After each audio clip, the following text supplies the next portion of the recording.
बिस्मिल्लाहिर्रहमानिर्रहीम। अस्सलाम वालेकुम friends, evo mean evolution channel पे सुफियान नई अपडेट लेकर हाजिर है। दोस्तों, आज की जो अपडेट है वो साउथ कोरिया के बारे में है, जिसमें मैं आपको बताऊंगा कि आज की जो अपडेट है स्पेसिफिकली वो इंडिया के लिए मैं देने जा रहा हूँ कि इंडिया से जो है इस वक्त साउथ कोरिया की जो वीज़ा सर्विसेज हैं वो कौन सी जो है वो उस वक्त ली जा रही है, उनकी डिटेल जो है वो आपको बताने जा रहा हूँ। दोस्तों, सबसे पहले जो है मैं ये आपको VFS ग्लोबल की जो है बकायदा ऑफिशियल वेबसाइट भी दिखा रहा हूँ, इसका लिंक भी मैं नीचे डिस्क्रिप्शन में दे रहा हूँ। आप जो है खुद भी जाके इसको स्टडी कर सकते हैं। ये बकायदा लिखा हुआ है 5 मार्च 2021 की ये जो है बकायदा अपडेट है जो मैं आपको देने जा रहा हूँ। नीचे लिखा हुआ है south Korea visa application centre reopen in India. The south Korea visa application centre in Kolkata resumed accepting long term and C4 category applications operating every Tuesday and Thursday from 10 a.m. to 1 p.m.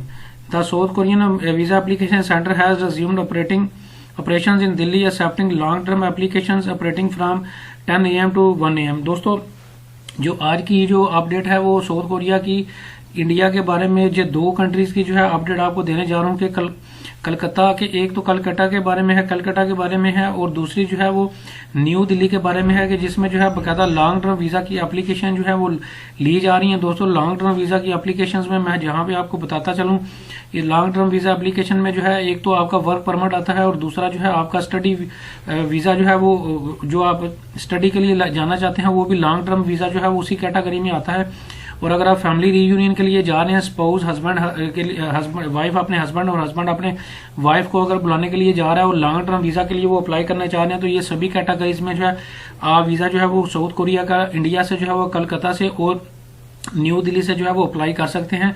और इनकी जो बकायदा days रखे हुए हैं वो बकायदा लिखा हुआ है ट्यूसडे और थर्सडे 2 डेज जो है रखे गए हैं, और सुबह 10 बजे से लेकर दोपहर 1 बजे तक जो है आप अपनी वीजा एप्लीकेशन सबमिशन जो है वो करवा सकते हैं। इसी तरह न्यू दिल्ली में भी जो है दोस्तों बकायदा यही टाइमिंग है जो मैंने आपको डिस्कस किया है, सुबह 10 बजे से लेकर दोपहर 1 बजे तक।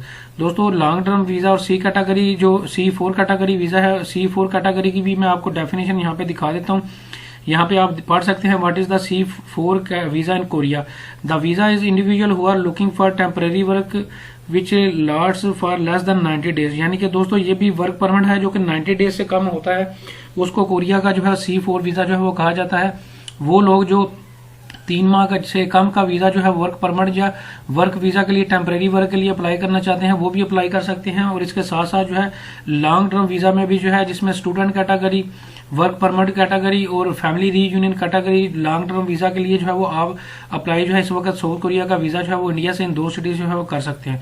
दोस्तों, ये एक नई अपडेट थी जो कि मैंने आपसे डिस्कस किया कि जब जूं ही कोई भी किसी भी कैटेगरी में, किसी भी कंट्री की कैटेगरी में और किसी भी कंट्री के लिए जो है कोई भी वीजा एप्लीकेशन जो है वो स्टार्ट होंगी, उनकी अपडेट जो है वो पहले मैं आपको दे रहा हूँ। तो आज की जो अपडेट है वो मैंने आपसे डिस्कस कर लिया है, और अगर इसके बावजूद भी आपका कोई साउथ कोरिया के हवाले से कोई क्वेश्चन हो तो आप कमेंट सेक्शन में पूछ सकते हैं। Thank you very much.